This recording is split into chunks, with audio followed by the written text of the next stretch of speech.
Hi everyone, I'm David Reeder, and we are Off Deck. Just over 3 months until the FINA World Championships get underway in Budapest. Kylie Masse is going to be there. She qualified last weekend at the Canadian Swimming Trials in Victoria with wins in the 100 and 200 backstroke. Her time in the 100 back of 58.21 was a new Canadian record and by far the fastest time in the world this year. Kylie joins us today on Off Deck. Kylie, thanks for joining us. How are you today? Good, thank you. How are you? Thanks for having me. Yeah, I'm doing all right. So first question, got to ask, were you expecting to go that fast this week? No, I don't think so. I was definitely shocked with my performances, but I know how hard I've been working and how my training's been since the Olympics. So I was just excited to, be at nationals and have that atmosphere and that energy again, and just see what I could do and have fun with it. Yeah. So you being so close to the world record in the 100 backstroke, less than a tenth off, were there any mixed emotions after that race? Um, it was kind of surreal. Like I didn't really, like I said, I wasn't like expecting to be near that at all. So it's really cool, and I'm really honored to have gone that time. But I'm definitely looking forward to World Championships this summer and putting in some work for the next few months, and then we'll see what happens. Yeah. So the 200 back, not as much, considered to be your thing before this week, but 207.2 is not bad at all, and you beat the Olympic bronze medalist. So what's changed that's allowed you to extend your range to the 200?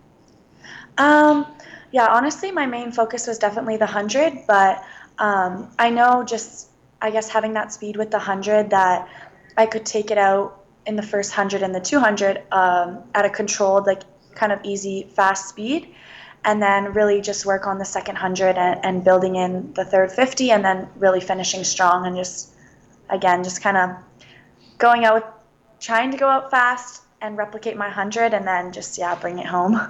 So where were you? The 100 was the first day, the 200 was the second day. So where were you as far as confidence and emotion going into that 200? Yeah, I actually had the 50 in between the two. Okay, right. So that was kind of a nice, just fun race. Like the 50 wasn't a qualification for anything. So um, again, I think I am better at the 50 than the 200. But again, it was just a fun race, and then I guess set me up well for the 200. Yeah. Racing Hillary. Obviously, one of the others that did something big in Rio, part of that six-medal performance. What was that like? And I know you guys obviously saw plenty of each other with the 100 and the 200, but what was it like going head-to-head with her in the 200? Yeah, it's kind of crazy. She's someone I've gotten to know really well recently, and she's someone I've looked up to in backstroke for years now. When she made the games in 2012, and that was my first Olympic trials. So it's really cool, and I think I've learned from her and just learned from racing her meet after meet. But yeah, it's really cool. Yeah. That bronze medal you won in the 100 backstroke in Rio, what did that do for your career?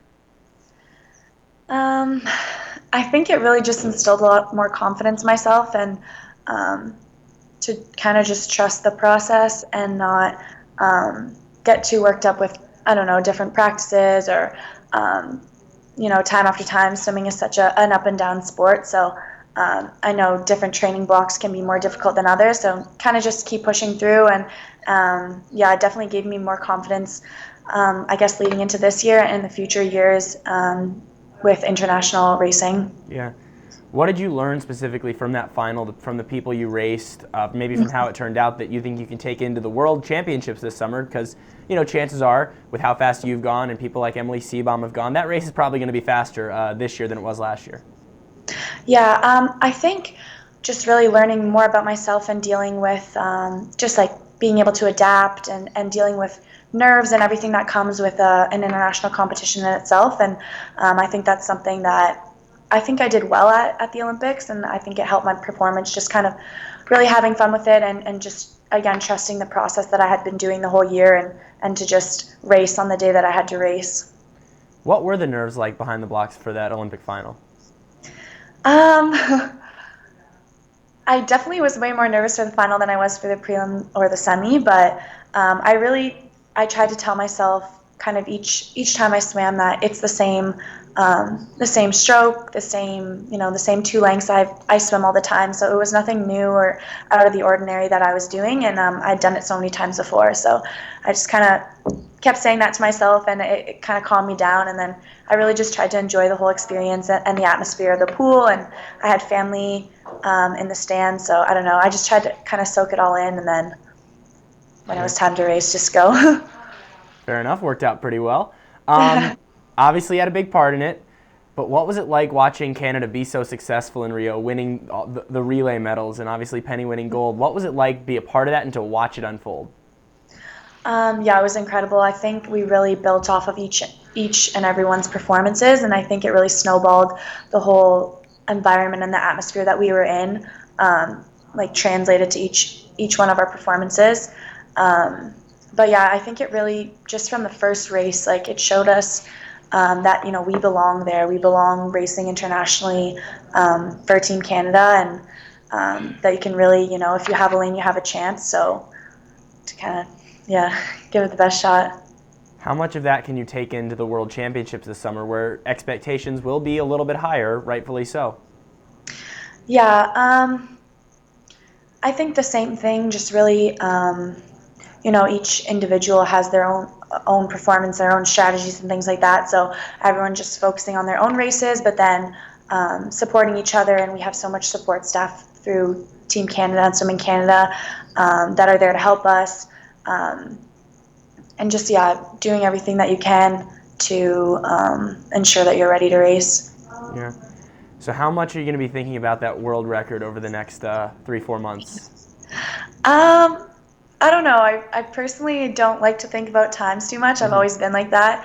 I just kind of, the more like numbers I have in my head just kind of clutters my brain, and I think too much. So I'm just going to try not to overthink it and really just get back into training. I have a few exams after this because class is just finished. So probably going to take a few days off of swimming and just focus on school and finish up school, and then really get back into training for the summer months leading into Worlds. So you guys got 5th in Rio in the 400 medley relay, and you come back with a really good team this year with you and Rachel Nickel and Penny and most likely Sandra Mainville. So have you guys talked about what you could accomplish in that relay, and how are you feeling about that heading into Budapest?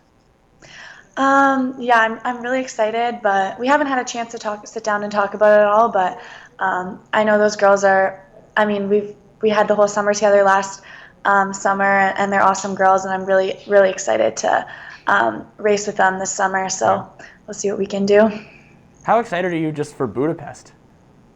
Yeah, I've never been there, so I've never been to Hungary in general. So I love Europe, so I'm really excited to check it out. Do you feel more comfortable racing internationally, and what's been that process of getting comfortable with that?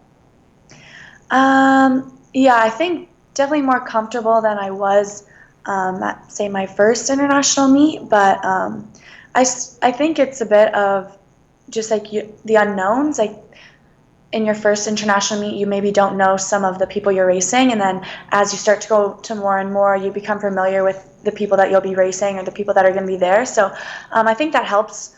I mean, sometimes it can help and sometimes it can hurt. Maybe you might overthink it or think too much about your competition, but I think for me, it kind of makes the environment more comforting, and yeah.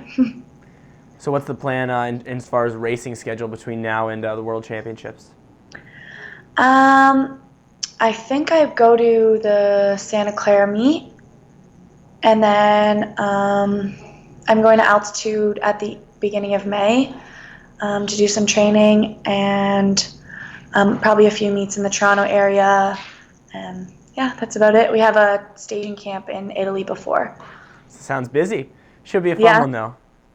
I'm really excited. Yeah, I'm sure. So it's definitely going to be a fun summer. Kylie Masse, thanks for joining us today. We'll see you in Budapest, possibly before that, and good luck. Thank you very much. Thanks for having me. Again, that's Kylie Masse, the 3rd fastest performer in history and the new Canadian record holder in the 100 backstroke. Thanks for watching today. I'm David Reeder. We'll see you next week.